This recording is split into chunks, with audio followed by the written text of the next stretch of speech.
I am starting. SAQ short notes 5 mark के लिए होते हैं। हमें इस पे कॉन्सेंट्रेट क्यों करना है? क्योंकि एग्ज़ाम का जो पैटर्न है उसके हिसाब से यदि देखा जाए तो 15 मार्क की जो एलएक्यू है इसके बाद में यही एक बड़े क्वेश्चंस होते हैं जो हमें आउटस्टैंडिंग मार्क दिला सकते हैं, जिसमें कि स्कोरिंग करना ईज़ी भी है। मल्टीपल चॉइस होने की वजह से अलग-अलग टॉपिक पर हमें काम करना संभव हो जाता है। कहने का तात्पर्य है कि 15 मार्क का जब हम एलएक्यू अटेम्प्ट करते हैं, तो उस एलएक्यू अटेम्प्ट करने के दौरान एक ही सब्जेक्ट पर हमें काफ़ी कुछ लिखना पड़ता है। पर शॉर्ट नोट्स में होता कैसा है कि यहाँ पे 7 शॉर्ट नोट्स दिए जाते हैं, उनमें से हमें 6 अटेम्प्ट करने होते हैं। उस वजह से हम मल्टीपल सब्जेक्ट पर काम कर सकते हैं और छोटा लिखना होता है, एलएक्यू में काफ़ी बड़ा लिखना होता है।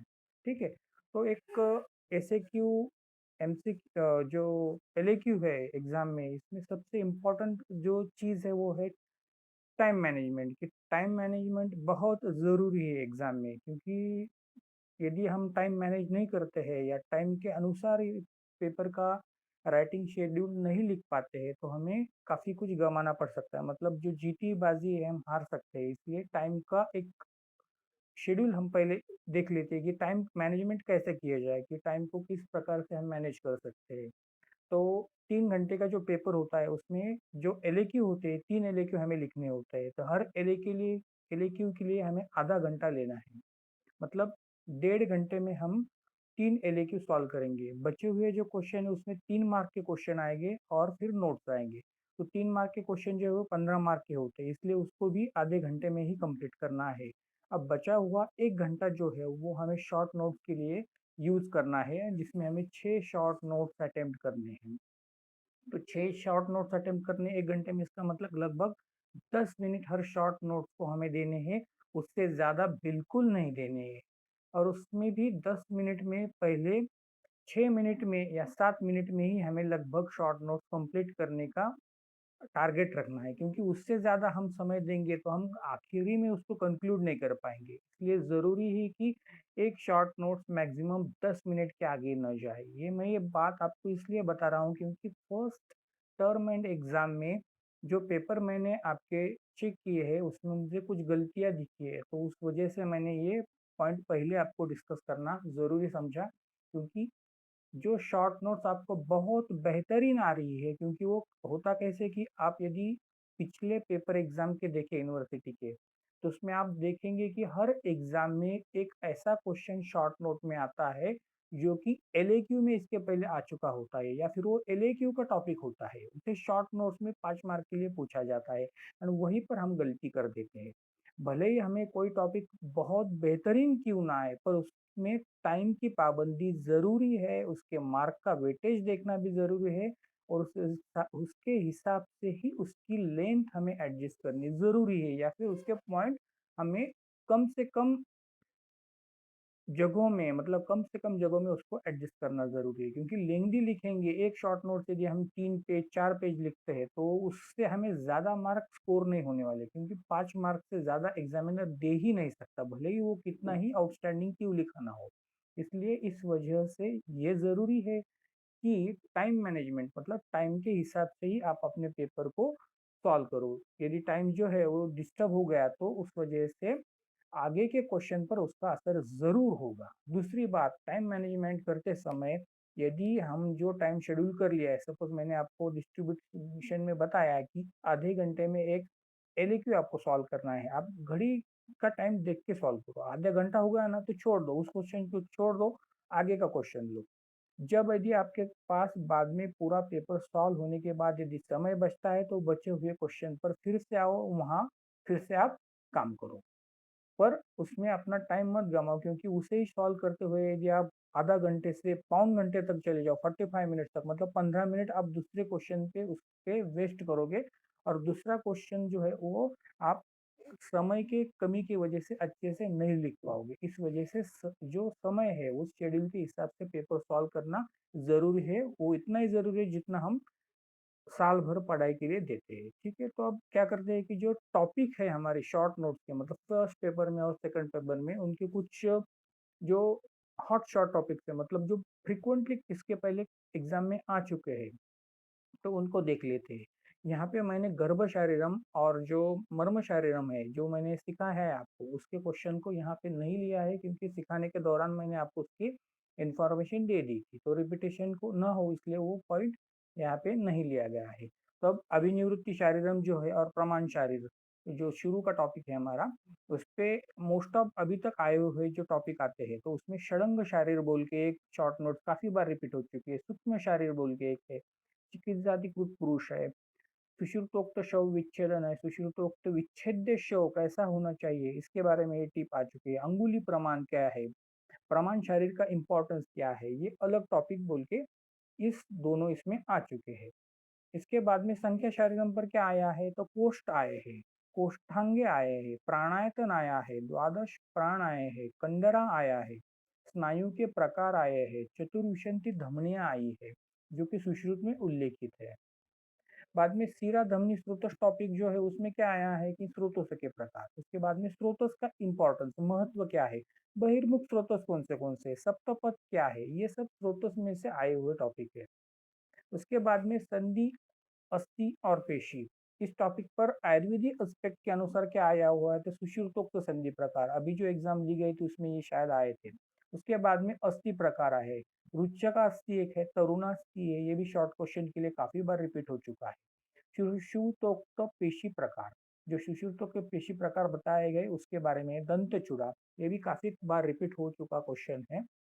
उसके बाद में मर्म और गर्भ सिखाते वक्त मैंने लिया है इसलिए उसको मैंने यहाँ पे उल्लेखित नहीं किया है। उसके बाद में हम बोन्स पे देख लेते हैं, बोन्स जो है कि बोन्स में अभी तक क्या शॉर्ट नोट्स आई है, तो स्पाइन ऑफ स्कैपुला काफी बार पूछा गया है, नेक ऑफ फीमर ये भी काफी बार पूछी है, स्पाइरल ग्रूव, एसिटाब्यूलम, टिपिकल वर्टिब्रा, अब सीटीएल क्या है, तो typical cervical vertebra, typical thoracic vertebra और टिपिकल लंबर वर्टिब्रा, इनमें से एक बार पूछा गया है और एक बार ये तीनों साथ में पूछे गए थे, तो ये अलग अलग से प्रिपेयर हमें करने हैं। बाद में और टिपिकल वर्टिब्रा, जो सर्वाइकल अटिपिकल वर्टिब्रा कौन से हैं उनके क्या कैरेक्टर्स है, और टिपिकल थोरैसिक वर्टिब्रा कौन से हैं उनके क्या कैरेक्टरिस्टिक्स है, और टिपिकल लंबर वर्टिब्रा कौन से हैं उनके क्या कैरेक्टरिस्टिक्स है, तो ये भी अलग अलग से पूछे गए हैं। बाद में टिपिकल रिब्स, जो रिब्स है रिब केस के, उनमें से टिपिकल रिब्स का कैरेक्टरिस्टिक्स पूछा गया था, ये 5 मार्क के लिए रिपीट हुआ क्वेश्चन है। बाद में मैनेब्रियम स्टर्नी, स्टर्नम लॉन्ग क्वेश्चन को आता है पर मैनेब्रियम स्टर्नी इसके पहले 6 शॉर्ट क्वेश्चन को आ चुका है। उसके बाद में एनी एंड मतलब क्लैविकल के मीडियल एंड और लैटरल एंड दोनों भी एग्जाम में शॉर्ट टॉपिक मतलब 5 मार्क के नोट्स में आ चुका है। ऑर्बिटल कैविटी आई बॉल में आता है, एक्चुअली 5 सेंसेस का पार्ट है, फिर भी सिर्फ ऑर्बिटल कैविटी काफी बार पूछी गई है जो कि शॉर्ट नोट्स में आई है। नेजल कैविटी भी आई है, sciatic notch, bones of middle ear, just जो एग्जाम हुई थी उसमें बोन्स ऑफ मिडल ईयर जो है वो आए थे।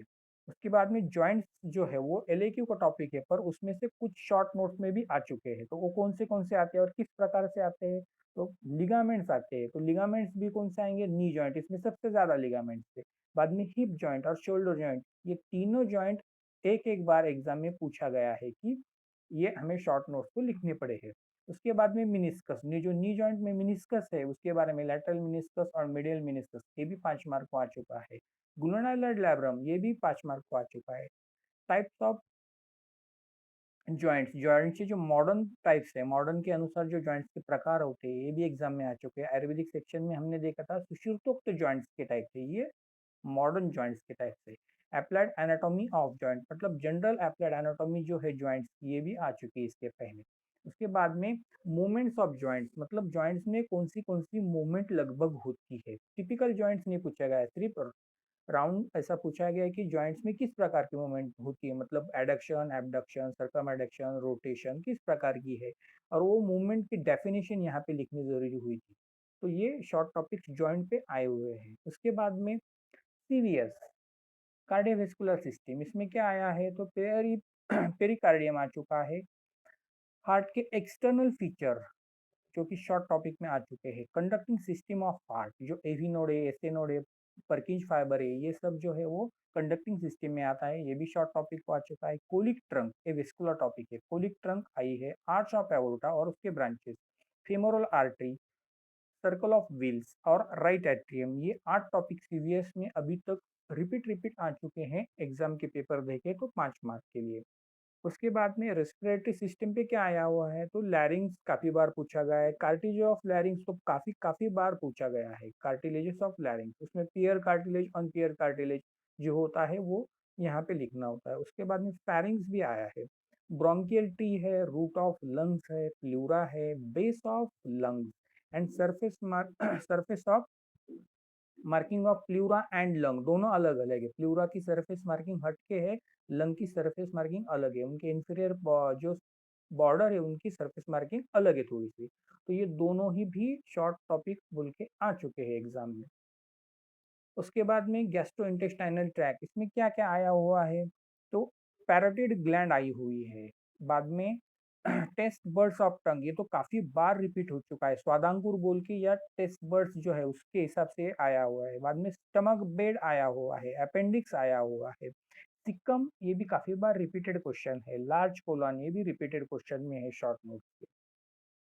उसके बाद में लिम्फेटिक सिस्टम जो है उसमें ये लॉन्ग क्वेश्चन में लिम्फेटिक सिस्टम काफी बार आई है, पर उसमें से कुछ टॉपिक ऐसे हैं जो शॉर्ट क्वेश्चन में भी आ चुके हैं। सिस्टरना काइली दैट इज लिम्फेटिक हार्ट, ये भी आ चुका है। स्ट्रक्चर ऑफ लिम्फ नोड, एक टिपिकल लिम्फ नोड का स्ट्रक्चर जो होता है वो ट्रांसफर सेक्शन के साथ, वो भी शॉर्ट नोट्स में आया हुआ है। थोरेसिक डक्ट आई हुई है, कहाँ से ड्रेन करती है, कहाँ पे जाके ड्रेन की है, कहाँ से कलेक्शन करती है, ये पूरा जो थोरेसिक डक्ट में आता है ये शॉर्ट टॉपिक आ चुका है।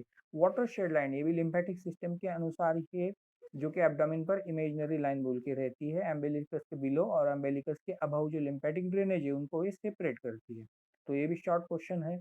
बाद में थाइमस ग्लैंड, ये क्वेश्चन थाइमस ग्लैंड एक बार लॉन्ग क्वेश्चन में आ चुकी है, पर उसको बार बार शॉर्ट क्वेश्चन में पूछा गया है। यहाँ पे धोखा खा जाते हैं हम, क्योंकि इसका मटेरियल बहुत ज़्यादा होता है और हम गलती कर बैठते हैं कि उसको पूरा लिखना शुरू कर देते हैं। उस वजह से 3 1 4 पेजेस तक लिख जाते हैं और बाकी टाइम चला जाता है। इस वजह से जो लॉन्ग क्वेश्चन शॉर्ट टॉपिक में पूछे गए हैं उसे शॉर्ट करके ही लिखो, ना कि बड़ा लिखो। उसके बाद में 5 सेंसेस, इसमें यूस्टेचियन ट्यूब रिपीटेड क्वेश्चन है। Middle ear, structure of middle ear जो है वो, बाद में लैबिरिंथ, बोनी लैबिरिंथ, मेम्ब्रेनस लैबिरिंथ है, ये दोनों भी एग्जाम में आ चुके हैं। लैक्रिमल सैक, इसका स्ट्रक्चर लैक्रिमल ग्लैंड के साथ ये पूरा आ चुका है apparatus का। बल्बार मसल्स, मतलब जो आईबॉल के आजू बाजू में 6 मसल्स है उनके बारे में क्वेश्चन था, तो ये बल्बार मसल भी काफी बार रिपीट हो चुका है। उधर ऑर्बिटल कैविटी हमने देखी थी, तो ये बल्बार मसल से आई के बारे में एलएक्यू होता है, पर जब आई एलएक्यू में नहीं आता है तब ये बल्बार मसल जो है शॉर्ट क्वेश्चन में आते हैं। लेयर्स ऑफ स्किन, स्किन की जो अलग अलग लेयर्स है आधुनिक शास्त्र के हिसाब से और सुश्रुत में भी आते हैं, मतलब सुश्रुतोक्त तो जो लेयर्स है या चरकोक्त त्वचा के स्तर, इस प्रकार से शॉर्ट नोट आ चुकी है। टिम्पैनिक मेम्ब्रेन, ये जस्ट रिसेंट जो एग्जाम हुई थी इसमें टिम्पैनिक मेम्ब्रेन शॉर्ट क्वेश्चन में आ चुका है। लेयर्स ऑफ कॉर्निया, कॉर्निया के लेयर या रेटाइना के लेयर, ये दोनों भी क्वेश्चन आ चुके हैं। उसके बाद में इंडोक्रेनियल ग्लैंड को देख लेते हैं। इंडोक्रेनियल ग्लैंड में एड्रिनल ग्लैंड काफी बार शॉर्ट क्वेश्चन में आ चुकी है। वैसे ही एलएक्यू का क्वेश्चन है, यह भी ध्यान रखना जरूरी है, इसमें एलएक्यू भी आ चुका है और इस शॉर्ट टॉपिक में काफी बार आती है। ओवरीज, ओवरीज का स्ट्रक्चर, उसके बाद में टेस्टिस, पिट्यूटरी ग्लैंड, ये भी लॉन्ग क्वेश्चन है। पिट्यूटरी ग्लैंड पे लॉन्ग क्वेश्चन 2 3 बार रिपीट हो चुका है, पर ये शॉर्ट क्वेश्चन में भी आती है, आ चुकी है। तो जब हम ऐसे एलएक्यू के टॉपिक शॉर्ट टॉपिक बोल के लिखते हैं तो उसमें हमारी लेंथ को हम कटौती देना जरूरी है, उसको शॉर्ट टॉपिक के अनुसार ही लिखना है। सिक्रेशन ऑफ एड्रिनल ग्लैंड, जो जस्ट रिसेंट एग्जाम हुई उसमें एड्रिनल ग्लैंड के सिक्रेशन पूछे गए थे। थायराइड ग्लैंड के सिक्रेशन भी इसके पहले आ चुके, पिट्यूटरी ग्लैंड के सिक्रेशन भी आ चुके। भले ही ये क्वेश्चन हमें फिजियोलॉजी का लगता है, पर इसका मतलब रचना में ये पूछे गए, इसलिए इसका भी ध्यान रखना जरूरी है। उसके बाद में स्प्लैंक्नोलॉजी, जो ऑर्गन्स है हमारे एब्डोमिनल ऑर्गन्स, तो उसके बारे में है। तो लीवर के बारे में आया है कि लिगामेंट्स, लिगामेंट्स ऑफ लीवर, मतलब जो लिगामेंट्स है लीवर के वो ट्रू और फाल्स लिगामेंट्स, ये क्वेश्चन काफी बार पूछा गया है 5 मार्क के लिए। पोर्टा हेपेटिस, हाइलम जो होता है लीवर का, उसका स्ट्रक्चर क्या है, तो उसको डिटेल में हमें 5 मार्क के लिए लिखना है, ये भी क्वेश्चन रिपीटेड है। गॉल ब्लैडर एक बार आ चुका है। रीनल एंगल, रीनल एंगल भी शॉर्ट टॉपिक है, ये भी आ चुका है। इंफीरियर सरफेस ऑफ लीवर, ये तो काफी बार पूछा गया है। एलएस ऑफ किडनी एक बार ही आया है। टेल्स ऑफ पैंक्रियास 2 या 3 बार आ चुका क्वेश्चन है। Tails of pancreas, uncinate process of pancreas, ये एक बार आ चुका है। उसके बाद में स्प्लैंक्नोलॉजी में प्रोस्टेट ग्लैंड, ये ग्लैंड एक बार लॉन्ग क्वेश्चन में भी आई है और इसको शॉर्ट टॉपिक में 2 या 3 बार पूछा जा चुका है। तो उसको भी ध्यान रखें क्योंकि हम इसको लॉन्ग टॉपिक के अनुसार प्रिपेयर करते हैं, पर जब शॉर्ट नोट के लिए लिखेंगे तब उसको काट-छाँट के हमें लिखना होगा। यूरेटर ये भी रिसेंट एग्जाम में आ चुका है। बार्थोलिन ग्लैंड्स ये भी आया है। McBurney's point, Murphy's point and renal pelvis, ये शॉर्ट टॉपिक्स प्लैंक्टोलॉजी के हुए जो कि रिपीटेडली एग्जाम में आ चुके हैं। उसके बाद में सीएनएस देख लेते हैं। सीएनएस में मीनिंजेस जो है ड्यूरा मैटर, पाया मैटर और एक्सोनोइड मैटर, इनका स्ट्रक्चर्स और डिस्ट्रीब्यूशन जो है, इनकी फोल्डिंग्स, ये पूरा मीनिंग्स जो है उस 5 मार्क के लिए आ चुके हैं। इंटरनल कैप्सूल बोल के रिपीटेड शॉर्ट टॉपिक होता है, ये भी काफी बार आता है। उसके बाद में टीएस ऑफ स्पाइनल कॉर्ड, ये 3 या 4 बार रिपीट हो चुका है। क्रेनियल नर्व, जस्ट रिसेंट जो एग्जाम हुई उसमें भी क्रेनियल नर्व 3 मार्क के लिए आए थे, इसमें सिर्फ हमें नाम लिखने थे। तो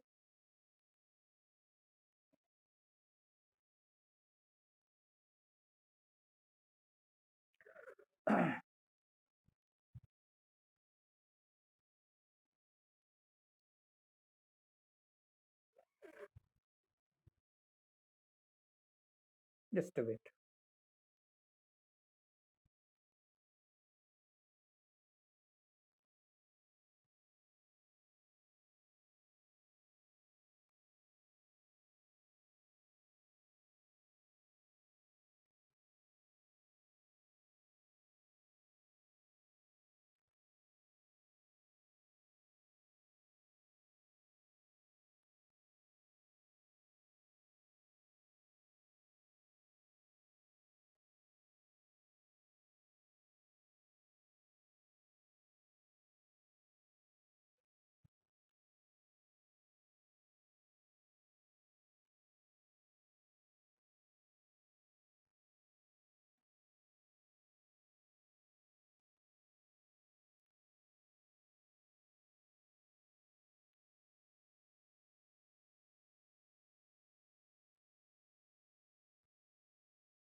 वेट, थोड़ा इंटरप्शन हुआ है कॉल आने की वजह से, मैं क्लियर कर लेता हूँ।